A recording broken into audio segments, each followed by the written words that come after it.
Selamat malam pemirsa, Anda menyaksikan Perempuan Bicara, saya Balkis Manisang. Tidak hanya akan sendiri di sini untuk membahas apa yang tadi menjadi paling tidak perhatian Bapak Presiden Republik Indonesia Bapak Joko Widodo, membahas bagaimana seorang ibu memberikan kopi saset begitu ya kepada bayinya yang baru berusia 7 bulan. Ini juga viral di media sosial kita ya, pro kontra tentu terjadi. Saya mau perkenalkan dulu narasumber yang sudah ada di kiri kanan saya. Yang pertama ada Dr. Tan Shot Yen, dokter ahli gizi masyarakat. Selamat malam, Dr. Tan. Selamat malam. Ya, selamat malam. Baik dokter, terima kasih dok. Kita sudah siap mendengarkan analisanya nanti ya. Lalu kemudian ada Uni Irma Caniago, anggota Komisi 9 DPR RI. Uni apa kabar? Alhamdulillah. Terima kasih Uni. Malam. Malam. Dan juga ada Mbak Devi Ramawati, pengamat sosial. Mbak Devi apa kabar? Alhamdulillah, thank you Mbak. Baik.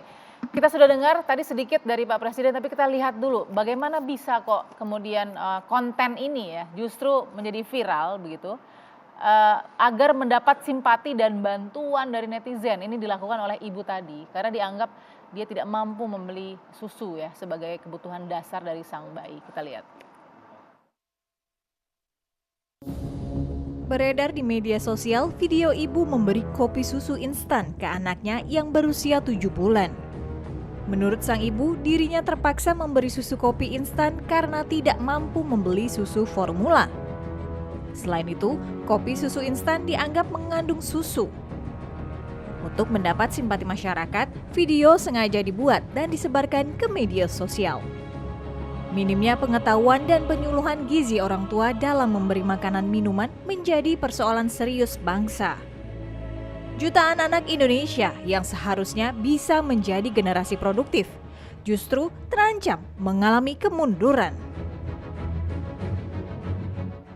Baik, sebelum saya langsung ke meja Perempuan Bicara, saya sapa juga Ibu Kawaidah Alham, Kepala Dinas Pemberdayaan Perempuan dan Perlindungan Anak Goa, Sulawesi Selatan.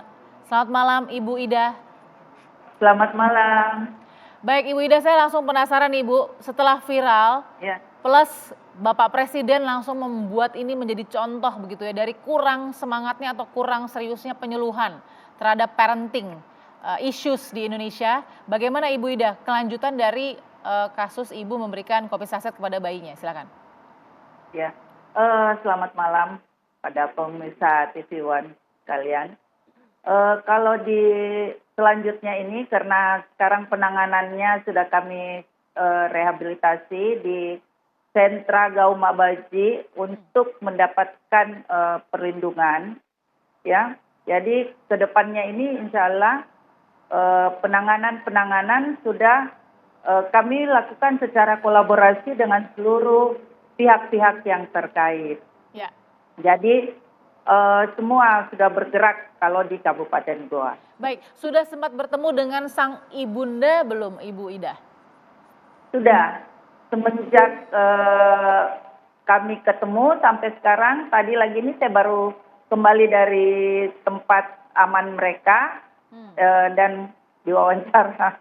Baik, kita tidak ada judgement apapun terhadap sang ibu, tapi apa Ibu Ida yang ditangkap oleh ibu ya, alasan dari sang ibu memberikan kopi saset itu? Ya, alasannya hanya untuk konten. Dan supaya katanya followersnya naik dan mendapat biaya dari TikTok itu sendiri, gitu. Karena memang kalau dari segi kemiskinan memang dia memang di bawah garis kemiskinan. Gitu. Oke, jadi masuk ke dalam masyarakat kurang mampu begitu ya Ibu Ida ya? Ya. Yang ya. Ibu lihat seperti apa Bu? Tidak mampunya dalam arti kata tidak berpenghasilan atau mungkin kurang sandang pangan papannya atau bagaimana Ibu? Semuanya Bu. Sandang pangan tidak punya terlalu banyak ya. Kalau sandang mungkin ada karena pakaiannya. Kalau pangan itu biasa mungkin mereka makannya biasa makan sehari sekali. Kemudian untuk papan mereka nggak punya Bu. Dia hanya kontrak dari satu rumah ke rumah lain. Jadi sebenarnya ibu ini kontraknya ada di Makassar. Lepas kontrak pindah ke Goa. Di Goa ini belum cukup sebulan Bu terjadilah kasus ini. Jadi gitu. memang tidak mampu untuk membeli susu Ibu? Iya, karena begini, kenapa kami juga sudah asesmen, ternyata memang dia ini tidak punya pekerjaan tetap ya, dia seorang single parent, dia tidak punya suami. Iya.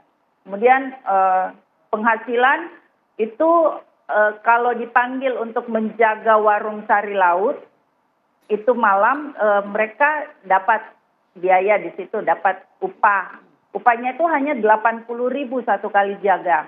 Tapi ini juga tidak setiap malam. Nanti pada saat kurang orang di warung sari laut itu, baru dia dipanggil untuk membantu. Jadi pendapatannya tidak bisa dibilang ada secara tetap ya. Jadi saya yakin Ibu juga sudah sempat bertanya apakah masih menyusui atau tidak begitu. Karena kan usia bayinya 7 bulan ya. Ya. Dia sudah tidak menyusui. Dia hanya bisa menyusui sampai Ya. umur 4 bulan katanya. Karena Baik. kan bayinya 7 bulan. Iya. Oke, tapi Ibunda ini mengerti bahwa sebenarnya kopi saset ini tidak baik untuk bayi atau tidak mengerti, Bu? Dia tahu, Bu. Dia katanya tidak memberikan minum. Hanya sebagai konten aja, Oke. memberikan minum untuk disoting, tapi tidak masuk kopi itu ke dalam mulutnya si bayi. Oke, jadi ini Itu pengakuan dari beliau. murni hanya untuk konten. Itu ya, Bu ya, kesimpulan dari Iya. KPPPA ya, dari Goa ya. Iya. Baik, terima Iya. kasih Ibu Ida. Saya langsung ingin menuju ke Dokter Tan. Dokter Tan melihat ini begitu ya. Ini kan bisa jadi karena viral, orang bisa salah tangkap juga, dan apa sih sebenarnya impact-nya tentang kopi saset ini kepada bayi? Silakan. Iya, tadi sudah dikatakan bahwa ibunya sendiri sadar bahwa ini nggak mungkin diberikan kepada bayi. Tapi kalau kita perpanjang ya, di masyarakat sendiri itu sebetulnya bukan cuma kopi saset aja. Masih berlaku kopi itu katanya mencegah kejang. Nah, bahkan sempat viral juga ada nenek dari salah satu kita punya artis sengaja ngasih kopi hitam sama cucunya. Supaya katanya nggak kejang, jaga-jaga. Nah, ini adalah suatu hal yang membuat saya juga cukup prihatin karena biar bagaimanapun juga Indonesia di 2023 kita sudah merdeka hampir 28 tahun. Iya. Kok yang kayak gini-gini mitos-mitos segala macam masih berkembang. Jadi sudah saatnya memang yang disebut dengan pendidikan kesehatan, ilmu gizi itu sudah dimulai dari masa-masa kita tumbuh ya, masa Iya. kita berkembang sejak anak sekolah. Jadi ini adalah suatu hal yang merupakan suatu tamparan. Jadi yang kayak begini bakal muncul banyak nih, cuman baru satu bisul aja. Oke. Nanti lain kali ada bayi dikasih es batu gitu ya misalnya. Yang kemarin ini kan ada bayi meninggal karena dicokokin jamu sama Iya. neneknya atau sama siapa lah, nakes, bukan nakes, jadi ada kayak dukun lah bangsa Iya. kayak begitu. Jadi ini adalah suatu hal yang membuat kita jadi betul-betul sedih ya. Kok di Indonesia yang udah hampir 78 tahun merdeka ini masih bisa terjadi, ada Iya. apa? Oke, PR yang digarisbawahi kan penyuluhan kita nih, perhatikan parenting dan segala macam. Apalagi kan banyak isu stunting. Uni yang dilihat dari apa yang disampaikan Pak Jokowi, kenapa mengambil kasus ini juga sebagai peringatan, apa yang Uni lihat? Iya, sekarang kan pemerintah sedang menggalakkan untuk bisa melakukan penurunan stunting. Ya, Semua kementerian mendapatkan anggaran untuk melakukan penurunan stunting. Ya. Tapi mohon maaf sampai hari ini saya nggak ngeliat dari semua kementerian itu bentuk wujud bentuk wujudnya gitu ya. Penambahan gizi untuk balita, ibu hamil itu saya belum lihat gitu ya, belum lihat. Baru ada di Komisi 9 melalui mitra kerja kita Kementerian Kesehatan biskuit. Tapi mohon maaf juga pada saat saya kembali ke DPR di Komisi 9, ternyata biskuit yang dulu di periode 2014-2019 itu yang betul-betul gizinya bagus ya, kemudian kualitasnya juga bagus. Tiba-tiba begitu saya masuk lagi tuh biskuitnya berjamur. Kemudian rasanya juga nggak karu-karuan gitu kan. Kemudian juga kualitasnya juga buruk gitu. Wajar aja kalau kemudian Pak Jokowi bilang stop itu biskuit. Nah, tapi kan kita nggak bisa stop sampai di situ saja. Makanan pendamping itu juga harus tetap diberikan kepada ibu hamil yang tidak mampu ya, yang tidak mampu ke posyandu-posyandu. Tapi kan distribusinya juga harus jelas. Jangan kemudian malah nanti jadi bancakan gitu. ya. Nah, maka kemudian kami di Komisi 9 menyarankan kepada Kementerian Kesehatan melalui statement Pak Presiden kita menyarankan untuk memberikan susu. Oke. Susu dan ikan.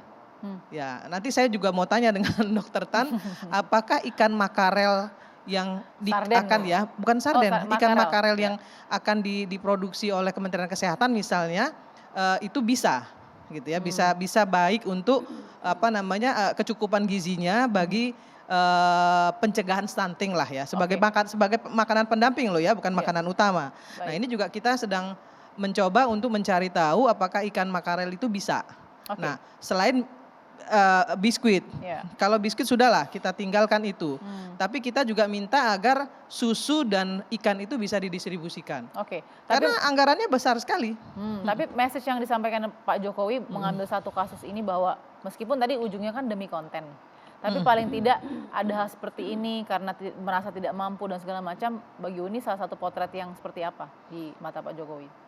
Saya kira itu tadi bahwa apa yang disampaikan Presiden kepada seluruh kementerian terkait penurunan stunting itu belum jalan. Itu concern. Belum jalan. Oke. Ya. Oke, kita akan sambung sesaat lagi. Saya mau dengar dari Mbak Devi. Tetap di Perempuan Bicara.